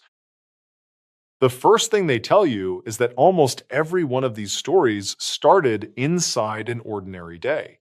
None of these victims woke up that morning expecting anything to be wrong. Renee Freer asked her mother if she could go outside to play the same way she had asked 100 times before. Patricia Black finished her tea and announced she was going shopping. Kunio Daikoji was walking home from a long shift on the same street he walked every night. Teresa Allure was getting ready to go out. Claudia Lesson Rodriguez was going to a party. Suzanne Armstrong and Susan Bartlett were in their own house on a hot summer night. That is the part that does not leave you if you let yourself sit with it honestly. The lives that ended in these cases were not lives that had drifted into some special category of danger. They were not adventurers. They were not careless. They were not in the wrong place in any sense that they themselves could have recognized in the moment. They were inside the most ordinary moments of their own ordinary days. And that is the truth of almost every case like this. The threat does not usually arrive in the form that we have been told to look for. The threat arrives inside the day we did not think twice about. The second thing these stories tell you is that the most dangerous figure in most of them is not the obvious stranger from the highway. It is the person who already knows the layout. In Renee Freer's case, the killer was almost certainly someone who could move through that subdivision and through those woods without being noticed, because nobody on that street had any reason to notice him. In the Easy Street murders, the killer walked into a house that did not require him to break in. In Claudia's case, the danger was inside the apartment she had been invited to among the people she had been laughing with. There is a tendency when we talk about safety to imagine the threat as something coming from far away. The drifter, the outsider, the stranger from somewhere else. The cases tonight lined up next to each other push back hard against that picture. Most violence in most lives in most places comes from somewhere close. From a neighbor, an acquaintance, a friend of a friend, a person who has been on the edge of the social circle long enough that nobody really questions their presence anymore. That is not a comfortable thing to say, but it is true. The third thing, and maybe the heaviest, is what these stories tell you about how the systems around victims respond when something goes wrong. Teresa Allore's family spent 5 months being told that their daughter had probably just run away while her body lay in a ditch less than 2 kilometers from her dormitory. The caso Claudia turned in the courts into a conviction for concealment of a body and nothing for the killing itself. Because the people involved had the money and the connections to bend the case around themselves. In the cyanide cola murders, the statute of limitations ran out before anyone was ever named. In Renee Freer's case, the killer was almost certainly at the search and almost certainly came to the funeral and was almost certainly someone who waved at the family for years afterward, and nobody ever said his name out loud. Justice in real life is not the clean thing it is in stories. It does not arrive on schedule. It does not always arrive at all. Sometimes the case is solved by a forensic technique that did not exist when the crime happened, and the answer comes 48 years later at an airport in Rome. Sometimes the answer never comes, and the file just sits on a desk, and the road outside the family's house keeps running past, and life goes on around the silence. Sitting with these cases honestly means sitting with the fact that not every story gets its ending, and that the absence of an ending is itself a kind of weight that families carry for the rest of their lives. The fourth thing is the role of small details. The dog whining at the door on Easy Street, the license plate that a worker on a cliffside memorized at 4 in the morning, the handbag that a diver's hand closed around in the dark water of the River Irvine, the drainage ditch that the spring thaw finally uncovered. In almost every one of these cases, what eventually moved the truth or partly moved it was something small that almost did not get noticed. A neighbor who looked twice at a porch. A man in a wooden shack who happened to be awake at the wrong hour and the right one. A diver whose glove brushed against something that wasn't a stone. If there is a quiet lesson in that, it is this: pay attention to the door that should not be open, to the car that has been parked too long on a street where it does not belong, to the friend who is not answering when she always answers, to the child you have not heard from in too many hours. Most of the time, the thing you notice will turn out to be nothing, but the cost of paying attention to something that turns out to be nothing is small. And the cost of not paying attention to something that turns out to be real is everything. The neighbor on Easy Street, walking past on that hot January afternoon, is the reason Gregory survived. She did not know what she was about to find. She only knew that the door was open in a way that did not look right, and the dog was on the porch in a way that did not look right, and she chose to walk up the steps instead of past them. The fifth thing is what these stories tell you about love that does not stop. Bob and Yvonne Allor were told for 5 months that their daughter had run away, and they did not believe it, and they kept saying so. After Teresa was found, they were told it was an overdose, and they did not believe that either, and they kept saying so. John Allor took up that work after them, and he did not stop. And decades later, the case is finally being treated as what his family always said it was. The Freer family, half a century later, is still waiting for someone in that subdivision to say a name. The family of Patricia Black, what is left of them, is still living with the absence of a body that was never recovered. Gregory grew up carrying the memory of a mother he was too young to remember, raised by the people who refused to let her be forgotten. There is something in that which is, in a quiet way, the most important thing tonight. Love, the kind of love that families carry across decades, does not behave like a case file. It does not close. It does not move on. It keeps going year after year, long after the police have stopped calling and the newspapers have stopped writing. And that love, more than any forensic technique, more than any cold case unit, is what keeps these stories from disappearing into the kind of silence that most violence is buried under. The Allor podcast exists because of love. The pressure on the Easy Street case stayed alive across 48 years because of love. The $50,000 reward on Renee Freer's case is still on the table because of love. So what do you take from a night like this? Not fear, I would say. Fear is the easy response, but fear is also the response that does not serve you very well across the long run of a life. Fear tells you to lock everything and trust nothing, and that is not a way to live, and it is not even an effective way to be safe. The people in tonight's stories were not undone by a failure of fear.